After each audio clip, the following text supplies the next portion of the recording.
हमारी ये जो रेजिमेंट अहीर सन 1962 में ही बन जानी थी। उस टाइम ही इनको ख्याल आना, दिमाग में सोचा नहीं। जो एक कंपनी ने चाइना को ये मजबूर कर दिया कि आप खुद सीज फायर कर रहे हैं। हिंदुस्तान नहीं कहा कि तू सीज फायर कर, खुद सीज फायर किया। क्यों? कि उसके 8 अफसर 1300 जवान उसी पहाड़ी के ऊपर बेर की माफिक बिखेर दिया इन 120 अहीरों ने। इंटरव्यू हुआ दिल्ली में तो मेरे को धमकाया गया कि तुम्हारा कोर्ट मार्शल हो जाएगा। मैंने कहा डिसमिस फ्रॉम सर्विस और सिविल जेल। बोला हाँ यार, कैसे मार सकते हो 1300? हमने कहा हमारे अंदर दम है, हम मार सकते हैं। मैं बोला बात नहीं बन रही है बच्चे, तू क्या बोल रहा है? मैंने कहा मैं सही बोल रहा हूँ, अगर टाइम हो तो पोस्ट पर आकर देख लेना कभी। और जब वो 63 में देखा गया और जब पहला ही माहौल देखा उन्होंने, तो ब्रिगेडियर रैना साहब इतने भावुक, 63 में बर्फ पे मंगल गई थी, रेड क्रॉस के थ्रू हम गए थे। ब्रिगेडियर टीएन रैना इतना भावुक हो गया उस सीन को देख करके कि जवान के कंधे में राइफल है, छाती में 20-20 गोलियां लगी हुई, हाथ में ग्रेनेड है, सर पर गोली लगी हुई है। तो उस माहौल को देख के अपने बच्चों को कैसे लड़े, भाव कितना होगा। जनरल साहब की आंखें एक पत्थर की थी, वो जमीन में गिर गई और बबक बबक रोने लग गया। जनरल साहब ने धैर्य बंधाया, साफ करके दिया कि साहब ये आपके बच्चे थे, इन्होंने करना था वो कर दिया।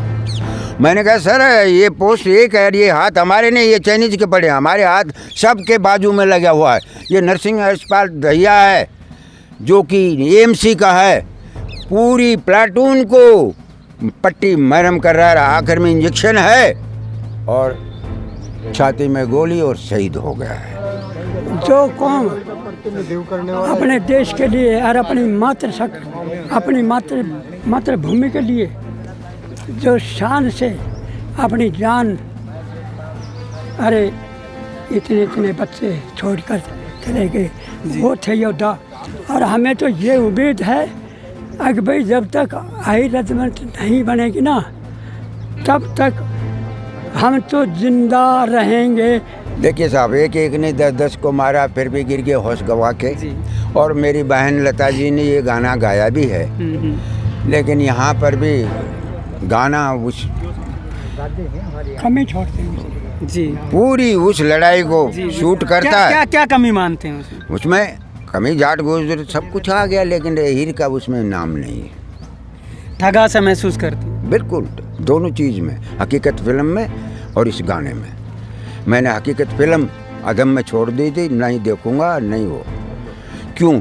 कि लड़ाई मैं लड़ रहा हूँ, कुमाऊँ लिख देता कोई दुख नहीं था, लेकिन जाट लिख दिया उसके ऊपर, मैंने छोड़ के आ गया सिनेमा हॉल से। आज तक फिल्म नहीं देखी। अगर मेरा टीवी पे भी आ जाए मैं बंद कर देता हूँ, दूसरा चैनल लगा लेता हूँ। का जो सम्मान है वो तो हर आदमी करता ही है, चाहे वो भारत के किसी भी हिस्से में रहता हो। लेकिन आज इनसे बात करके गर्व हमें भी महसूस होगा कि ये उस लड़ाई में से निकले हुए योद्धा हैं जिसने इस पूरे देश को नमन करने पर मजबूर कर दिया था। चलिए इनसे हम बात कर लेते हैं। सर, आप उस लड़ाई के आज तक एक सबूत के तौर पे हमारे सामने मौजूद हैं, तो उस समय पे आज अगर अहीर रेजिमेंट की बात करें तो बार बार नकार दिया जाता है, लेकिन आज भी हम सोच रहे हैं कि कब तक वो बन पाएगी, कब तक वो नहीं बन पाएगी। लेकिन उस लड़ाई की अगर हम बात करें तो उसमें जो वीरता आप लोगों ने दिखाई थी, उसको अगर आप हमारे दर्शकों को बता पाएँ तो बहुत खुशी होगी। कब तक नकारेंगे जी, बनाना पड़ेगा। काम किया है, आज़ादी महोत्सव मनाया जा रहा है जी। हम मोदी से मांग कर रहे हैं कि हम भी अहीर रेजिमेंट का महोत्सव मनाएं, ताकि हमारे को और हमारी कौम को ये महसूस हो कि जो हमारे संतान ने रजांगला के ऊपर लड़ाई लड़के दिखाई है, उसका हमें ऋण जो ब्याज है मिले। और अहीर रेजिमेंट को हम बना के छोड़ेंगे जी। राजी खुशी बन जाए, बहुत बढ़िया है। आंखें लाल नहीं होनी चाहिए, हमारी ये बात है, क्योंकि ये कौम ऐसी है और लड़के दिखा दिया है हमने जी। और एक गलत सी बात बोलते हैं कि आज़ादी के बाद बनना नहीं, कोई यूनिट नहीं, क्यों नहीं बनेगी जी। बहुत बन गई। मुझे मालूम है जय कलाई जेंड के नागा रेजिमेंट सब बन चुकी है। अब हम लद्दाख स्काउट बन चुका है। हम अब चुप नहीं रहेंगे, हम राजी खुशी बता रहे हैं और मोदी जी का आभार करेंगे कि वो जल्दी बना दें ताकि ये अहीर में गरमाई नहाए, शांति से ही काम हो जाए। मेरा यही कहना है और ये जो धरना है जारी रहेगा। ये तो आज राज्य हकीम है, कल दूसरे गांव में भी बैठेगा, तीसरे में भी बैठेगा और हो दिल्ली में भी बैठेगा। मैं बता देता हूँ, ये दिल्ली जंतर मंतर पे भी बैठेगा, रुकने वाले नहीं हैं। ये वो वीर हैं जो कि दुश्मन को ठोकर मार करके और अपना हक मार रहे हैं। हक मांगना हमारा जिम्मेवारी है। ये हमारी ये जो रेजिमेंट अहीर सन 1962 में ही बन जानी थी। उस टाइम ही इनको ख्याल आना, दिमाग में सोचा नहीं। जो एक कंपनी ने चाइना को ये मजबूर कर दिया कि आप खुद सीज फायर कर रहे हैं। हिंदुस्तान नहीं कहा कि तू सीज फायर कर, खुद सीज फायर किया। क्यों? कि उसके 8 अफसर 1300 जवान उसी पहाड़ी के ऊपर बेर की माफिक बिखेर दिया इन 120 अहीरों ने। वो हक है जी। कैप्टन साहब, उसके बारे में बहुत से लोगों ने जाना तो बहुत बाद में जाना, लेकिन आखिर वहाँ पे हुआ क्या था? जाने तो जब जो फाइल थी वो तो दबा रखी थी। ये सन 12 में मेरे को मौका मिला, एक CNN चैनल ने इंटरव्यू लिया मेरा ताज होटल में। तब उन्होंने कहा कि मैं आपको, हम कप्तान साहब 5 मिनट देते हैं। मैंने कहा आप अपने 5 मिनट को अपने पास रखिए जी, मैं 5 मिनट में मेरा पूरा नहीं होगा। तब उनके जो चीफ साहब थे उन्होंने बोला कप्तान साहब बोलिए। 45 मिनट बोल करके मैंने बताया कि कैसे लड़ाई लड़ी जाए और हमारी फाइल को दबा रखा था। अभी भी पूरी फाइल नहीं निकली है जी। रजांगला कंपनी की पूरी फाइल नहीं निकली है। क्यों? कि हम हारे नहीं हैं, हारे हैं अरुणाचल में या सरकार हारी है। वीर अहीर अतिशूर वीर हारे नहीं हैं। आज वो इन पोस्ट इतना ज़रूरी है कि अभी वो पीछे गलवान वाली गड़बड़ सड़बड़ हुई थी तो मेरा इंटरव्यू लेने मैंने कहा सबसे पहले रजांगला को ले लो, उस पोस्ट को ले लो, बस चाइना हिल नहीं सकता आगे। और वही हुआ, उस पोस्ट को लिया। रात को ही हमारी कंपनियां पहुंची हैं, जिससे कि चाइना फिर घबरा गया कि ये जो पोस्ट है इतना इम्पोर्टेंट है और उस पोस्ट पर ही इस कौम ने अपना दिखाया है जलवा।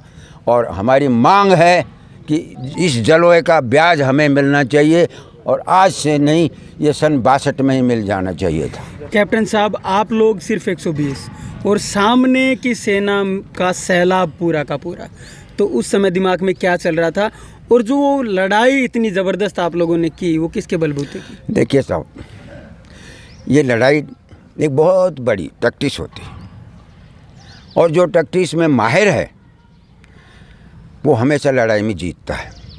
हम 18,300 पे थे, वो 14,000 से चल कर आए थे। हमको पता था कि इनको आने दीजिए आने दीजिए आने दीजिए। और जब हमारी मार में आया तो उससे हमारे एक ही ध्येय था कि अरुणाचल के अंदर हमारा बहुत नुकसान हो चुका था, फौजें कैप्चर हो चुकी थी और बहुत दुख था।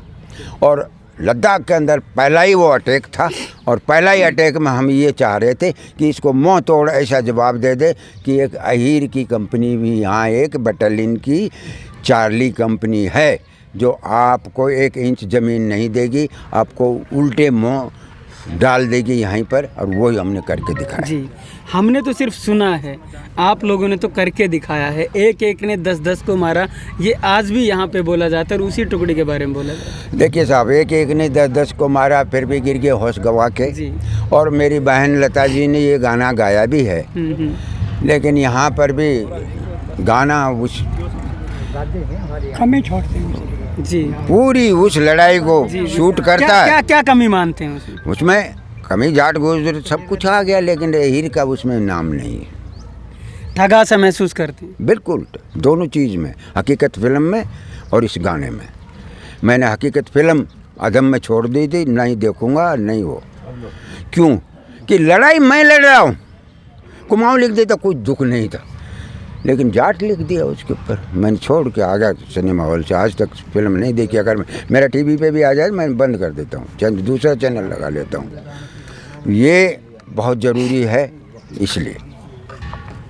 आप लोगों ने कभी इसके लिए आवाज़ भी उठाई कि हमारे साथ अत्याचार हुआ है इसमें? आवाज़ तो हम उठा रहे हैं, अभी भी उठा रहे हैं जी और मैंने वहाँ भी उठाया। तब उन्होंने ये कहा कि सर हम तो आदेश सरकार का मानते हैं और सरकार में जहाँ जिसकी सरकार होगी वो सही होगा। उस टाइम सरकार जो थी आपको भी मालूम है, मेरे को भी मालूम है, जो उन्होंने कहा वो उन्होंने कर दिया। हाँ, गाने में भी वही माफ़ी मांगी कि जी जैसा लिख दिया मैंने तो गा दिया। मतलब दुश्मन ने भी आपकी तारीफ की और देश में तारीफ नहीं हुई। मैं ये कहता हूँ कि दुश्मन ने तारीफ तो ऐसी करी जो आज तक रिकॉर्ड है कि संग्राम की छाती के ऊपर लिखा हुआ पर्चा आज भी मौजूद है, द इंडियन बेस्ट सोल्जर। और क्या चाहिए? और उस बेस्ट सोल्जर को आज हिंदुस्तान हम मांग रहे हैं, हमको उसका ब्याज दे दो। मेरा बेस्ट सोल्जर संग्राम का, वीर चक्रा का। आज भी सुनते हैं तो सीना चौड़ा हो जाता है। सीना 3 दफ़ा तो हुआ है और अगर कल भी ज़रूरत पड़े तो मैं वहाँ जाने के लिए तैयार हूँ।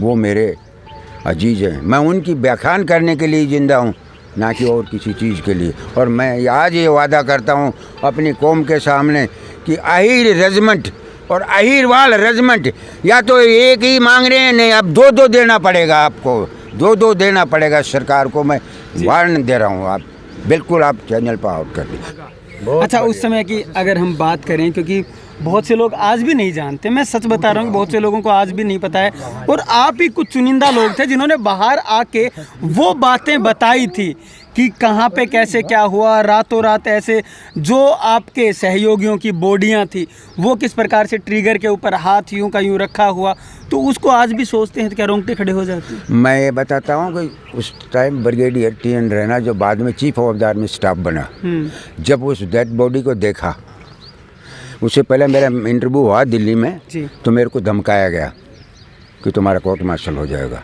जी। मैंने कहा डिसमिस फ्रॉम सर्विस और सिविल जेल। बोला हाँ यार कैसे मार सकते हो, तेरा सो। हमने कहा हमारे अंदर दम है, हम मार सकते हैं। मैं बोला बात नहीं बन रही है बच्चे, तू क्या बोल रहा है? मैंने कहा मैं सही बोल रहा हूँ, अगर टाइम हो तो पोस्ट पर आकर देख लेना कभी। और जब वो 63 में देखा गया और जब पहला ही माहौल देखा उन्होंने, तो ब्रिगेडियर रैना साहब इतने भावुक, 63 में बर्फ़ पे मंगल गई थी, रेड क्रॉस के थ्रू हम गए थे। ब्रिगेडियर TN रैना इतना भावुक हो गया उस सीन को देख करके कि जवान के कंधे में राइफल है, छाती में 20-20 गोलियां लगी हुई, हाथ में ग्रेनेड है, सर पर गोली लगी हुई है। तो उस माहौल को देख के अपने बच्चों को कैसे लड़े, भाव कितना होगा। जनरल साहब की आंखें एक पत्थर की थी, वो ज़मीन में गिर गई और बबक बबक रोने लग गया। जनरल साहब ने धैर्य बंधाया, साफ करके दिया कि साहब ये आपके बच्चे थे, इन्होंने करना था वो कर दिया। मैंने कहा सर ये पोस्ट एक है, ये हाथ हमारे नहीं, ये चाइनीज के पड़े, हमारे हाथ सबके बाजू में लगा हुआ है। ये नरसिंह अस्पताल दहिया है जो कि AMC का है, पूरी प्लाटून को पट्टी मरहम कर रहा है, आखिर में इंजेक्शन है और छाती में गोली और शहीद हो गया है। ये हाल तो इस प्लाटून का 8 का है। अब मैं आगे आपको 7 को दिखाऊंगा और 9 को।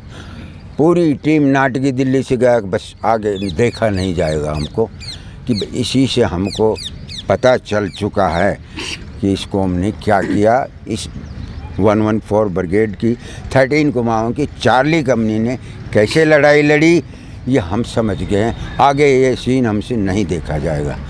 तो मैंने कहा आप तो पूछ रहे थे, आप दिल्ली में पूरी टीम गई थी दिल्ली से, वही जो जिसने मेरा स्टेटमेंट लिया था। मैंने बोला कि आप मेरा कोर्ट मार्शल कैसे ले सकते, मैं उस बटालियन का लड़ने वाला जवान हूँ। तो हम मांग रहे हैं। अच्छा, बताते हैं कि आप लोगों के जो हथियार हैं वो भी ख़त्म हो गए थे, उसके बाद भी लड़ाई कैसे? सर एक बात है, 4 बजे से लड़ाई लड़ते लड़ते 8 बज रहे हैं और उस लड़ाई के अंदर हथियार क्या करेगा? 50 राउंड हैं, वो तो ख़त्म हो चुके थे, फिर बटें भी चल चुकी, सब कुछ हो चुका था। आखिर गुत्थम गुत्थाई तो होगी, अगर कुश्ती तो होगी, और क्या बचेगा हमारे पास में? तो वो कुश्ती हमने लड़ी, वो कुश्ती हमने लड़ी। सर बढ़ा बढ़ा के मारे। हाँ, सर बढ़ा के मारे। संग्राम ने सर बढ़ा बढ़ा के मारा और आप कह रहे हो कि जागृति नहीं हो रही। मैं हर मनुष्य को सामने आंसू घेर चुका हूँ कि इसको 5वीं से लेकर 10वीं तक क्लास को डालो इस कहानी को। आर्मी में तो है, कॉलेज में जा रही है जो पढ़ते हैं अफसर, लेकिन ये मानते नहीं। सरकार क्यों नहीं मानेगी साहब? क्यों? इसको अपना फायदा चाहता है। 2 शिक्षा मंत्रियों को मैं कह चुका, एक तो हार गया अब के, उसको भी मैंने रिक्वेस्ट किया कि इस लड़ाई को डालिए, जो चाहिए सामग्री मैं दूंगा और असली दूंगा, नकली नहीं दूंगा। मैं जिंदा हूँ, ठीक है साहब। अहीर रेजिमेंट कितना ज़रूरी? अहीर रेजिमेंट इतना ज़रूरी है जो 120 जवानों ने दिखा दिया कि चाइना को मुंह बंद कर दिया। अहीर रेजिमेंट बना दीजिए। मोदी जी को मैं प्रार्थना कर रहा हूँ, और पूरा जेंड के इसी रेजिमेंट को दे दीजिए। अगर जब पत्ता भी हाल जाए तो वहाँ मैं यहाँ खड़ा हूँ। मेरे को ये गर्व है मेरी कौम के ऊपर। और बगैर कोई कहे ना मिक्स कर दे, मैं इसको मानता नहीं। इन्फेंट्री जब तक कॉम्बोवाइज नहीं होगी, कामयाबी नहीं मिलेगी, कौमी जोश नहीं रहेगा। अरे साहब, जब तक मैं दादा कृष्ण की बोल रहा हूँ, मेरा भाई दुर्गा माँ की बोल रहा है, एक भाई काली माँ की बोल रहा है। अब अपना ज़मीर को जब उठा करके चढ़ता है तो दुश्मन भी घबरा जाता है। तो ये तो दादा कृष्ण की औलाद है, और कृष्ण जी का सुदर्शन थे तो आप जानते ही हो अच्छी तरीके से। जब उसका चल गया तो चल गया। तो मेरा प्रार्थना यही है, मैं कुछ नहीं मांग रहा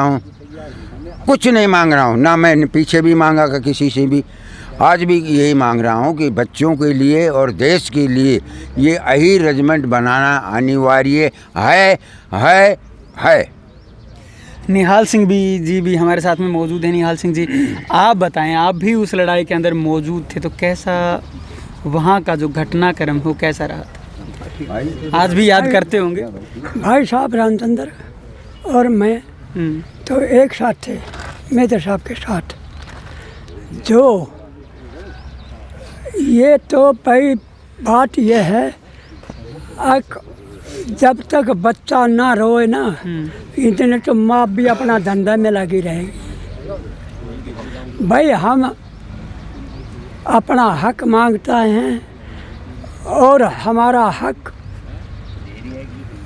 100 जो शहीद हुए हमारे, उनका हक है। उनकी वीरता पर अगर सरकार उनके छोटे छोटे बच्चे और उनकी वीरता पर अब अगर रहम करे तो अहीरों का क्यों? यही वजह है।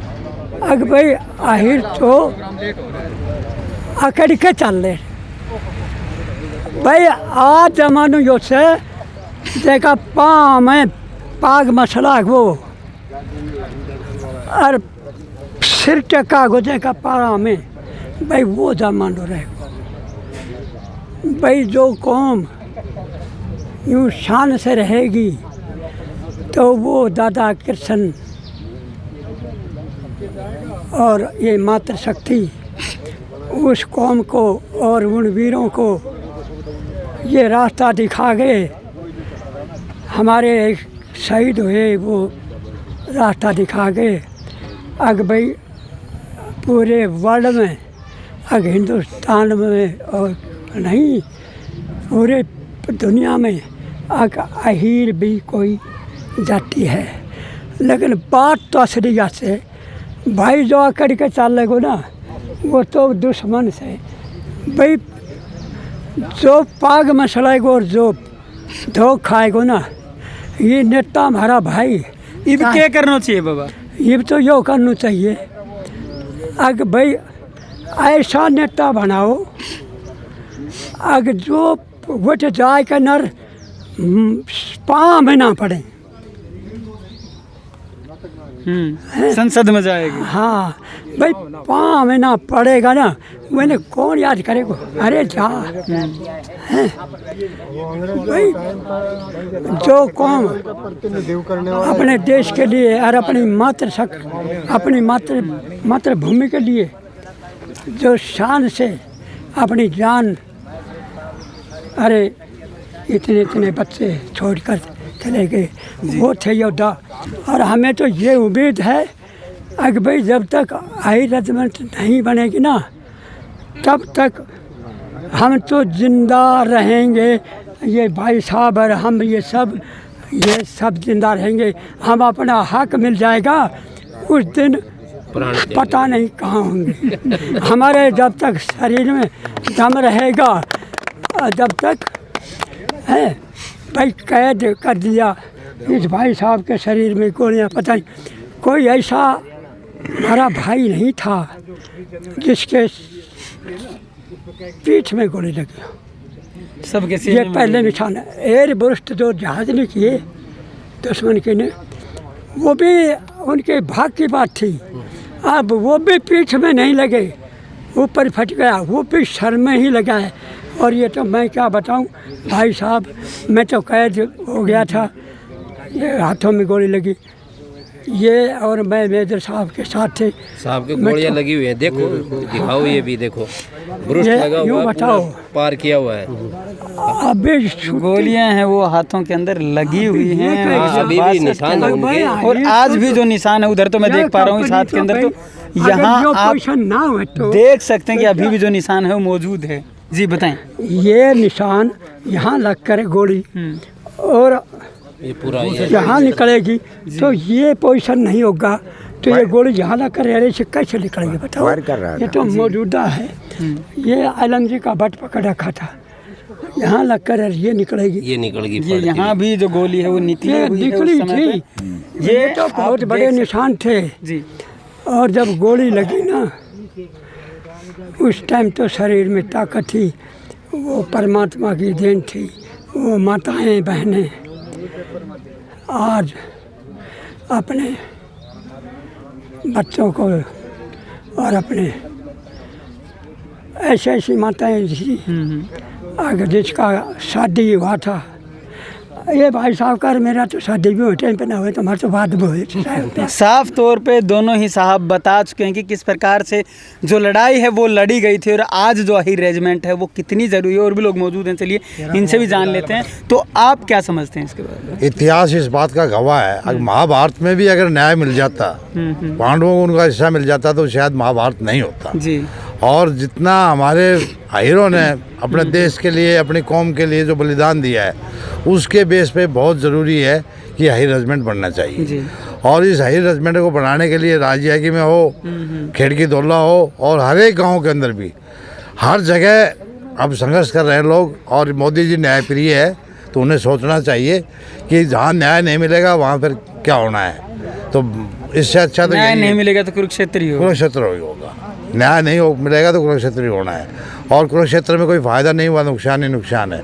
और इस कौम ने देखो, इतिहास उठा के देखो, क्या बलिदान नहीं दिया था। कितने, चाहे वो INA फौज लो, चाहे आज़ादी की लड़ाई लो, चाहे उसके बाद में कारगिल वाली लड़ाई लो, 65 किलो, 71, 62, गोवा ऑपरेशन, इनमें हर एक में इस कौम का बहुत बड़ा सहयोग रहा है। और हम तो यही उम्मीद करते हैं और ये संघर्ष जारी रहेगा जब तक कि मोदी हमारी बात नहीं सुनते। और न्यायप्रिय नेता का काम यही है कि उन्होंने इस बात को ध्यान देना चाहिए। और कोई इसमें अलग से कोई कानून की आवश्यकता नहीं है। ऑलरेडी हमारा इतना शेयर है कुमाऊं रेजिमेंट में भी, जिससे कि हमारी रेजिमेंट 3-4 खड़ी हो सकती है, कोई दिक्कत नहीं। 2 ऑलरेडी है, 13 कुमाऊं, 11 कुमाऊं है। बाकी औरों में कहीं हमारा 1/4 है, कहीं 50% है। तो अगर उसी को करते हैं तब भी एक कंधे के ऊपर हमारा नाम चाहिए, हाई रेजिमेंट। यही हमारी मांग है, ये बहुत ही ज़रूरी है। धन्यवाद। सर आप बताएं, बहुत दिनों से बैठे हुए हैं और इससे पहले से भी लगातार जो लड़ाई है वो चल रही है, लेकिन सरकारें बदलती रहती हैं लेकिन मानता कोई नहीं। मेरा तो यही कहना है कि इस कौम के साथ अभी तक बड़ा अन्याय हुआ है भाई, अब इससे ज़्यादा नहीं सहा जाएगा। 1947 के बाद जब कश्मीर में धारा 370 लागू हुई थी, वो 60 साल के अंदर तोड़ दी। 75 साल जो अमृत महोत्सव मंगा रहे आज़ादी का, उससे पहले तोड़ दी।